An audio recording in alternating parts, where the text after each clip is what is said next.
और देखिए इस वक्त की बहुत बड़ी खबर, ईरान ने अब तक का सबसे बड़ा हमला किया है अमेरिका के बेस पर, खास तौर पर जॉर्डन में। और ईरान की जो डांसिंग मिसाइल कहते हैं, जिसे जिगजैग मिसाइल्स भी कहा जा रहा है, उस डांसिंग मिसाइल ने ऐसी तबाही मचाई है जॉर्डन में, जिसके अब जो तस्वीरें सामने आ रही हैं और जो ईरान दावे कर रहा है उसके मुताबिक देखिए ईरान ने बहुत बड़ा दावा किया है। ईरान ने यह कहा है कि जॉर्डन में दर्जनों अमेरिकी सोल्जर्स मार दिए गए हैं। ये बहुत बड़ा दावा है कि कई अमेरिकी सोल्जर्स जो हैं, सैनिक जो हैं, वो मार दिए गए हैं। इसके अलावा अमेरिका के C-17 ट्रांसपोर्ट प्लेन्स गिर चुके हैं, P-8 एयरक्राफ्ट जो है वो जल चुका है, और सबसे बड़ी बात, ब्लैक हॉक हेलीकॉप्टर्स की एक पूरी यूनिट जो है वो इस बेस पर तबाह हो गई है। देखिए ये बहुत बड़ी क्लेम है जो ईरान कर रहा है, जो दावे है ईरान कर रहा है। ईरान की तरफ से पहले भी जो दावे हुए, देखिए वो धीरे धीरे सच साबित हो रहे हैं। हमने आपको बताया था कि जॉर्डन में जो हमले हुए हैं उसमें कई प्लेन तबाह हुए हैं। अब वो बात धीरे धीरे सामने आ रही है। 4 अमेरिकी सोल्जर्स की मौत की खबर जो है वो सामने आ चुकी है, लेकिन इसके बाद अब ईरान की तरफ से जो दावा है, ईरान का कहना है कई दर्जन अमेरिकी सैनिक जो है वो मारे जा चुके हैं।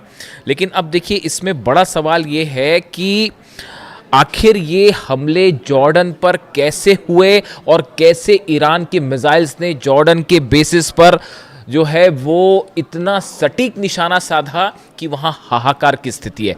देखिए मुवफ़्फ़क़ अल सॉल्टी बेस जो है पूरी तरह से तबाह है, बताया जा रहा है। यहां पर जबरदस्त हमले हुए। Prince Hasan airbase, King Faisal airbase, ये जॉर्डन के वो बेसेस हैं जहां बड़ी संख्या में अमेरिकन जो थे सोल्जर्स मौजूद थे।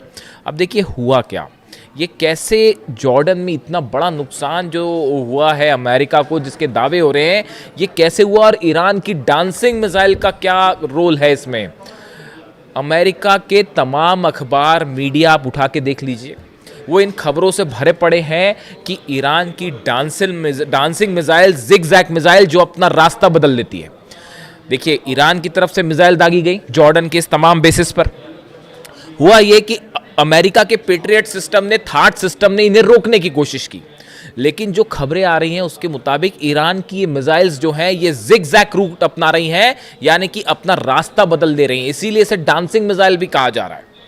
और अमेरिका का ये कहना है, अमेरिकी मीडिया का कहना है, साहब मैं खुद नहीं बता रहा अपनी बात, अमेरिकी मीडिया जो दावे कर रहा है, आप उठा के देख लीजिए जितने अखबार हैं अमेरिका के, कि ये जिगजैग मिसाइल और ईरान की डांसिंग मिसाइल को रोकने में पेट्रियट और थार्ड पूरी तरह से नाकाम हुआ। और इन मिसाइल्स की स्पीड इतनी ज़्यादा थी कि इसे रोकना असंभव था। नतीजा ये हुआ कि बहुत बड़ा नुकसान हुआ है, और अब अमेरिका ने इसे स्वीकार करना भी शुरू कर दिया है। और कितनी कैजुअलिटी हुई है ये अभी आने वाले वक्त में पता चलेगा। और ये भी कहा जा रहा है कि बदला लेने के लिए अमेरिका आज की रात बहुत बड़ा हमला कर सकता है, इस तरह की सूत्रों के हवाले से खबर है। अब देखिए एग्जैक्टली हुआ क्या। हुआ ये कि अमेरिका के जो फॉरवर्ड बेसिस में से शामिल हैं कुवैत और बहरीन, ये दोनों जगह से अमेरिका के फाइटर जेट्स टेक ऑफ कर रहे थे ईरान पर हमला करने के लिए, जो अभी दूसरे दौर के हमले शुरू हुए इस पर। लेकिन नतीजा क्या हुआ, ईरान की तरफ से अली अल सलेम बेस जो है कुवैत में, वहां पर पेट्रियट सिस्टम तबाह कर दिया गया। $1.5 बिलियन का नुकसान हो गया। एयर सर्विलांस जो राडार था वो तबाह कर दिए गए। ऐसे ही हाल जो है बहरीन में था, शेख ईसा एयरबेस में पेट्रियट सिस्टम तबाह हो गया, वो भी $1.5 बिलियन का था। सवाल ये था कि अब ये हमले जो है, जब ये फॉरवर्ड बेसिस पर नहीं रोके जा रहे थे, तो यहाँ मौजूद जितने F-35 जेट्स थे, F-18 जेट्स यहाँ पे खड़े हुए थे बहरीन में और कुवैत में, इन सब पर खतरा मंडरा रहा था। इनसे बचने के लिए C-17, P-8 और ये जितने F-35, F-18 जेट्स थे, इनको हटा के जॉर्डन ले जाया गया। इनको हटा के जॉर्डन ले जाया गया। जॉर्डन से ईरान की दूरी ज़्यादा है बजाय कुवैत के और बहरीन के, तो इन हालात में इनको जॉर्डन ले जाया गया।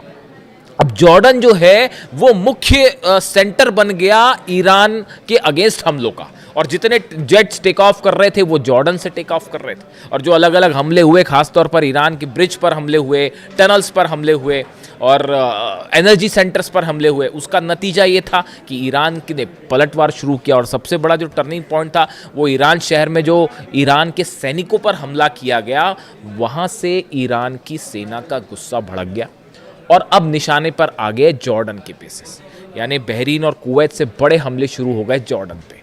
और ईरान ने, देखिए मैंने आपको पहले ही कहा था कि जैसे जैसे जंग आगे बढ़ेगी ईरान अपनी सबसे खतरनाक मिसाइल्स निकाल के हमले शुरू कर देगा। अब पेट्रियट और थार्ड लगे हुए हैं, सबको पता था कि पूरा जोर लगा दिया अमेरिका ने जॉर्डन में अपने बेसिस बचाने के लिए।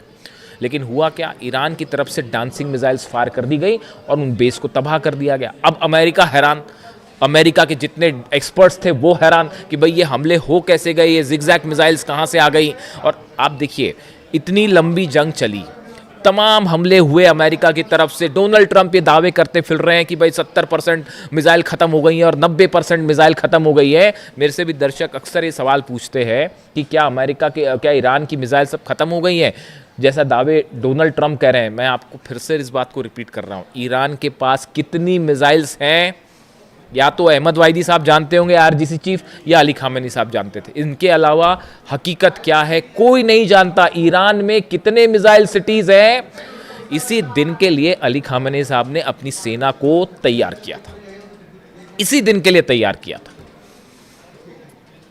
और उसका नतीजा देखिए, आज दुनिया की सबसे बड़ी ताकतें जो हैं वो ईरान के सामने घुटनों पर हैं, अपने बेसिस नहीं बचा पा रहे, खाड़ी देश जल रहे हैं और सिर्फ आप जो है कुछ नहीं कर सकते, हेल्पलेस स्थिति में खड़े।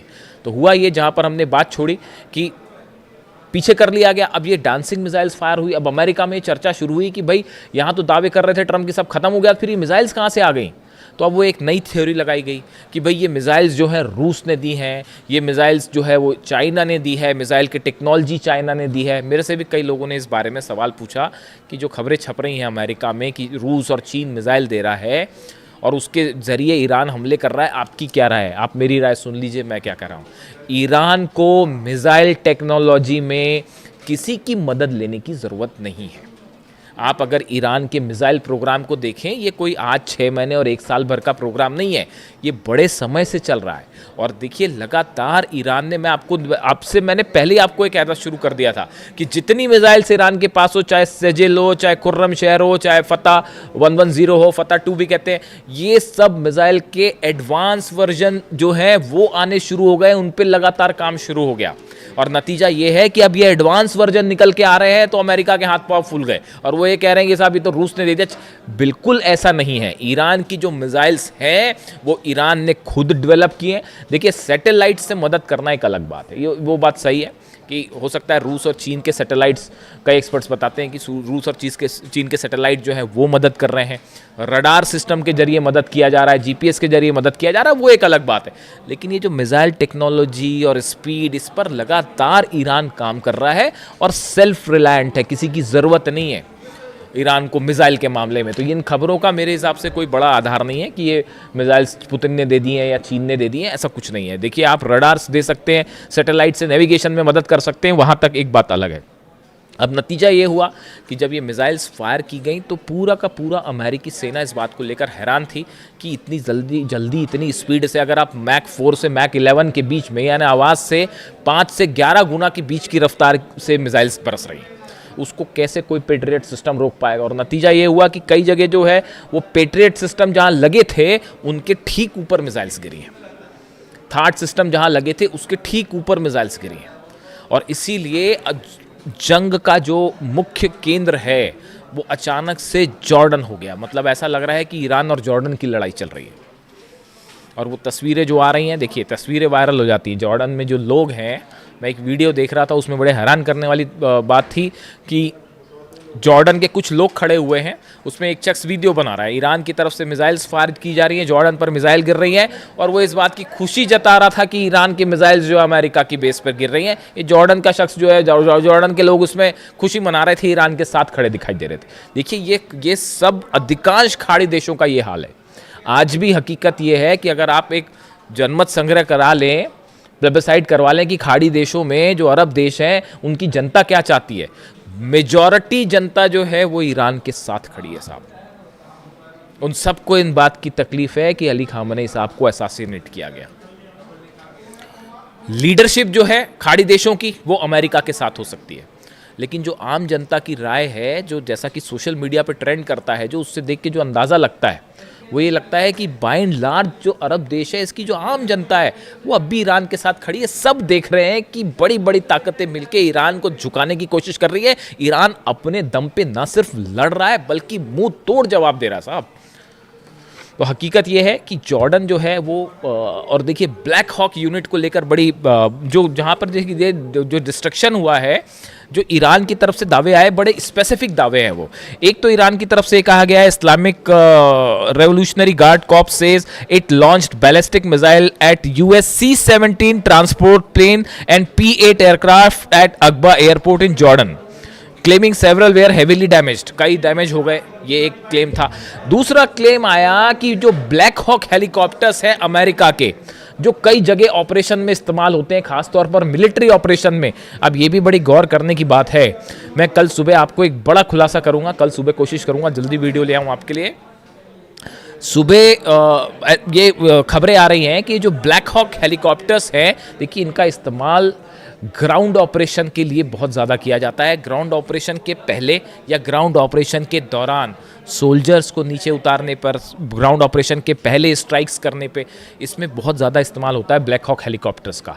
जॉर्डन में बड़ी संख्या में ब्लैक हॉक हेलीकॉप्टर्स मौजूद थे, जो इस ओर इशारा कर रहे हैं कि ग्राउंड ऑपरेशन की तैयारी है। ये बात ईरान अच्छी तरह से समझ रहा है। नतीजा ये हुआ, डांसिंग मिसाइल्स ने ब्लैक हॉक का डांस करवा दिया साहब। और वो जो है, बड़ी संख्या में ब्लैक हॉक हेलीकॉप्टर्स जॉर्डन के बेसिस पर तबाह हुए हैं, ऐसे दावे ईरान कर रहा है। और ये जो स्ट्राइक्स हुई हैं, इस स्ट्राइक्स के बाद अब ये माना जा रहा है, देखिए बड़ा नुकसान है, सोल्जर्स मरे हैं, बेसिस तबाह हुए हैं। पिछली बार जो जंग हुई थी, जो इस सीज फायर के पहले की जो जंग थी, उसके जो आंकड़े आए, 428 अमेरिका की अलग अलग संपत्तियां थी, प्रॉपर्टीज थी, जिसमें सब शामिल थे अलग अलग, उन सबको जला दिया गया ईरान की तरफ से। यानी आप दूसरे सरल शब्दों में कहें, अमेरिका के 428 ठिकाने ऐसे हैं, जैसे एयरपोर्ट हो गया, मिलिट्री बेस हो गया, एम्यूनिशन रखने की जगह हो गई, सोल्जर्स जहां पर रुकते हैं, बैरक्स हो गई, ऐसे करीब 428 ठिकाने अमेरिका के ईरान ने जला दिए थे। ये जो सीज फायर का खेल डोनाल्ड ट्रंप खेलते हैं, ये क्यों खेलते हैं आप बताइए? अगर जंग जीत रहे होते, अब तक कब्जा कर लिया होता साहब, अंदर घुस के, जैसे इराक में किया, जैसे अफगानिस्तान में किया, बाद में फिर बाहर निकलना पड़ गया, वो एक अलग बात है। लेकिन अगर जीत रहे होते तो कहीं ये कतई बात नहीं करते डोनाल्ड ट्रंप, अमेरिका कतई बात नहीं करता। ये जो बार बार हो रहा है कि हाँ अब ईरान तैयार हो गया, अब बातचीत हो रही है, हकीकत ये है कि जब बुरी तरह से पिटते हैं तब इस तरह की बात करते हैं कि साहब सीज फायर कर लो। बड़े सारे एक्सपर्ट्स की ये राय है कि अमेरिका तब सीज फायर की बात करता है या टॉक्स की बात तब करता है जब ऐसा लगता है कि हारने लगा, और एक बार फिर वही स्थिति बनने लग गई है। जितना नुकसान हुआ है, देखिए ये बात साफ है, आप एयर स्ट्राइक्स करके ईरान को नहीं दबा सकते, नहीं हरा सकते, हराने का कोई सवाल ही नहीं है। अब हॉर्मूज में 2 जहाज देखा आपने किस तरह से ठोक दिए फिर से, तो हॉर्मूज पूरी तरह से ईरान के कंट्रोल में है। और अब खाड़ी देशों में बड़े missiles, dancing missiles, zigzag missiles, जिनका इस्तेमाल हो रहा है, इसकी कोई काट किसी के पास नहीं है। और अमेरिका के plane, Black Hawk helicopters, C-17 transport plane, सब के सब आग के हवाले हैं। आज की रात भयानक हमले होने वाले, इसमें कोई शक नहीं है। ईरान भी तैयार है और देखते हैं अमेरिका की तरफ से क्या स्ट्राइक होती है। जो भी अपडेट होगा पहुंचाऊंगा आप तक। Thank you so much.